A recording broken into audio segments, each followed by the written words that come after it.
Hello students, welcome to our YouTube channel Bhorai B study. Bhorai B study में आपका स्वागत है। तो आज की वीडियो की स्टार्टिंग हम एक कमरे से कर रहे हैं। इस वीडियो में आपको हम हिंदी में कैसे मार्क्स प्राप्त कर सकते हैं, मतलब जो सेक्शन सी एंड डी है, जो अपना राइटिंग वाला पार्ट है, उनमें हम कैसी स्ट्रेटजी लगाएं कि हमें जो मार्क्स है वो ज़्यादातर आए। जैसे हमें कोई क्वेश्चन नहीं भी आ रहा है तो हम उन जो वो तरीका यदि हम लगाएं तो हमारे अच्छे मार्क्स प्राप्त हो सकें।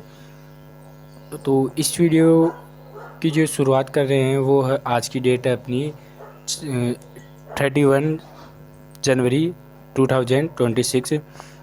इसमें जो राजस्थान पत्रिका है उन्होंने भी एक आर्टिकल दिया है।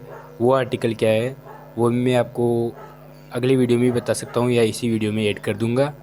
तो उसमें सबसे पहला जो आर्टिकल दे रखा है वो है कि जो आसान टॉपिक्स है उनका रिवीजन सिर्फ हमें एक बार करना है। ज़्यादातर विद्यार्थी क्या करते हैं, जो टॉपिक उन्हें आसान लगता है, जो टॉपिक उन्हें आता है, उन टॉपिक का बार बार रिवीजन करते हैं, और जो टॉपिक उन्हें हार्ड लगता है उन टॉपिक को छोड़ देते हैं। लेकिन यदि आपको बोर्ड ऑफ सेकेंडरी एजुकेशन 2026 में यदि आप हो और आपको अच्छे मार्क्स प्राप्त करने हैं हिंदी में, मेनली मैं हिंदी की बात कर रहा हूँ, यदि आपको हिंदी में अच्छे मार्क्स प्राप्त करने हैं तो आपको ऐसा बिल्कुल भी नहीं करना है।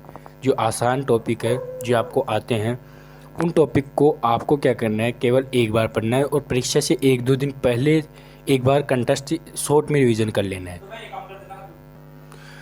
तो अभी जो है, अभी ज़्यादा समय नहीं रहा है बोर्ड एग्जामिनेशन का, तो आपको अभी क्या करना है, ज़्यादातर किस पर फोकस करना है, जो मार्क्स स्कोर करते हैं। जैसे हिंदी में राइटिंग वाला जो पोर्शन है उन्हें क्लियर करना है, उन्हें लिख कर भी याद करना है, क्योंकि अभी का जो समय है ज़्यादातर स्टूडेंट्स केवल पढ़ते हैं लेकिन लिखते नहीं है।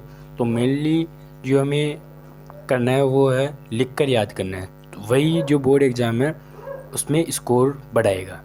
और जैसे मैथ में कोई या साइंस में कोई डायग्राम हो वो, और इंग्लिश में आपको रेफरेंस, ये जो टॉपिक्स है वो मैं आपको बताता। मैथ में आपको फार्मूला, और साइंस में डायग्राम्स, और इंग्लिश में अपने रेफरेंस, ये जो टॉपिक है वो स्टूडेंट्स के नंबर प्राप्त करवा सकते हैं आसानी से। तो आपको इन टॉपिक पर भी ज़्यादा ध्यान देना है।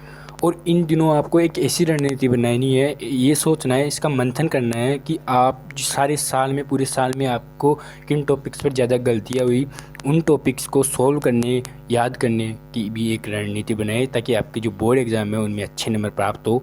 और जो सेकंड अपना स्ट्रेटजी है वो है अपनी, ज़्यादातर स्टूडेंट क्या करते हैं, लगातार रिवीजन करते रहते हैं लगातार 2-3 घंटे तक।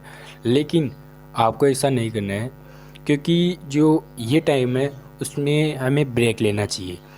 ब्रेक से दिमाग को एक प्रॉपर वो हो जाता है। जैसे हम कोई भी चीज़ याद करते हैं तो लगातार यदि किसी चीज़ को याद करते हैं तो हमारा माइंड उसे यूं ही निकाल देता है। तो हमें एक ब्रेक भी लेना चाहिए प्रॉपर। और जो थर्ड स्ट्रेटजी है वो अपनी है कि जो मुश्किल चैप्टर है, अभी हमारे पास ज़्यादा टाइम नहीं है, लेकिन जो बोर्ड का 1-2 दिन का टाइम होगा, 1-2 दिन पहले का टाइम, उससे हमारे पास ज़्यादा समय है, मतलब अभी हम समय निकाल सकते हैं। तो जो मुश्किल टॉपिक्स है उन पर ज़्यादा ध्यान दें, उन्हें कंटेस्ट कर ले। क्योंकि जैसे हम मुश्किल टॉपिक्स को यदि अभी का जो समय है उन्हें, उन चैप्टरों को हम अभी का समय दें जो बड़े चैप्टर है या बड़े नंबर, मतलब ज़्यादा नंबर उनमें बोर्ड एग्ज़ाम में क्वेश्चन आने वाले हैं, और जो हार्ड आपको लगते हैं उन चैप्टर्स को आप ज़्यादा समय दे सकते हैं।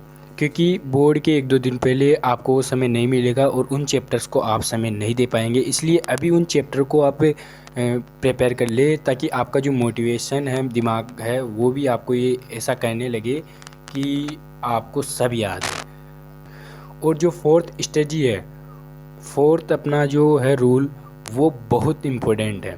वो क्या है, ज़्यादातर स्टूडेंट्स अभी रीडिंग करते हैं, लेकिन आपको ऐसा बिल्कुल भी नहीं करना है। रीडिंग करें लेकिन आपको ज़्यादातर राइटिंग करना है, क्योंकि सारे साल यदि आपने रीडिंग नहीं की या रीडिंग की और आपने राइटिंग नहीं की तो बोर्ड एग्ज़ाम में आपकी जो टाइमिंग है वो भी आपकी मतलब अच्छी नहीं रहेगी। और आपको ये भी देखना है कि कौन सा क्वेश्चन कितना समय ले रहा है। तो बोर्ड एग्ज़ाम में एक फ़िक्स टाइम होता है, उसके अनुसार आपका पेपर पूरा होना चाहिए। ज़्यादातर जो स्टूडेंट है उनका पेपर भी पूरा नहीं हो पाता।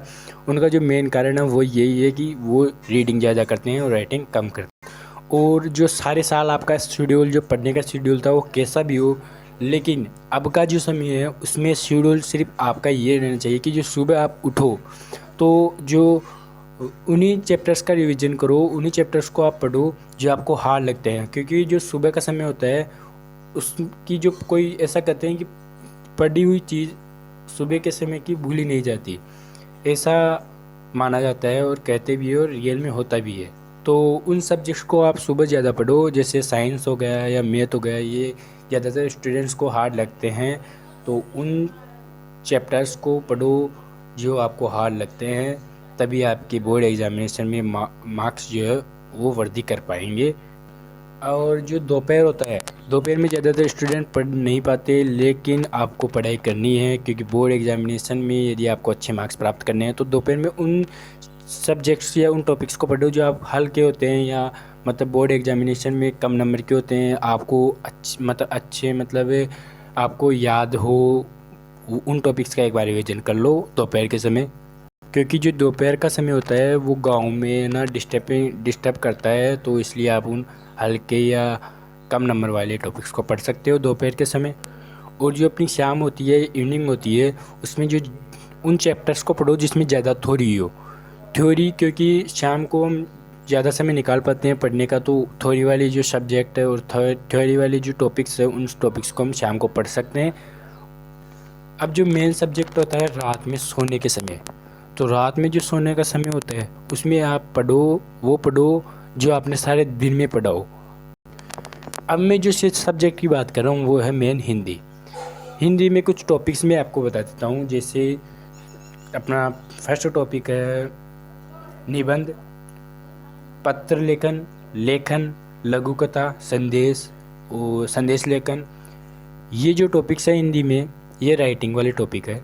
इनमें आप तो इन टॉपिक्स के और जो राइटिंग वाला पोर्शन है, राइटिंग वाला जो क्वेश्चन होता है उसकी प्रैक्टिस आप लिख कर करें, तभी आपके बोर्ड एग्जामिनेशन में नंबर प्राप्त हो सकते हैं। और जो आप लिख कर जो प्रैक्टिस करते हैं उनमें देखिए कि आपकी जो मात्राओं की गलती है वो कितनी हो रही है, कितना समय में पूरा हो रहा है, और हर एक क्वेश्चन का वेटेज दे ताकि बोर्ड एग्जामिनेशन का जो हिंदी का पेपर है वो आपका अच्छा जाए।